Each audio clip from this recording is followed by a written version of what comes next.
Bellator Fighting Championships 23 took place Thursday night from the 4th Street Live Entertainment District in Louisville, Kentucky. Headlining the night's main event, former NCAA All-American wrestler Joe Warren battled Patricio Pitbull Freire in the featherweight tournament finals.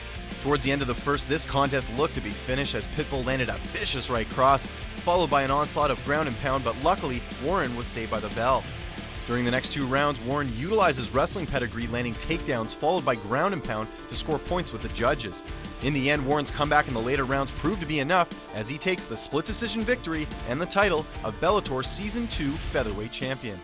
In the middleweight tournament finals, Bryan Baker, who hadn't tasted defeat since a Chell Sonnen loss in February 2008, was paired with slugger Alexander Shlemenko. After a brief stand-up exchange, the Storm landed a lightning right hook, sending Baker to the canvas and displayed killer instinct looking for the finish. So the stoppage! TKO win for Alexander Shlemenko in the middleweight tournament championship.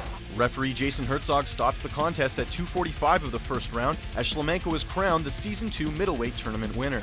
Earlier in the night, Team Buhue striker Zoila Frausto pulled off a huge upset, knocking out England's Rosi Sexton just 2 minutes into the first round.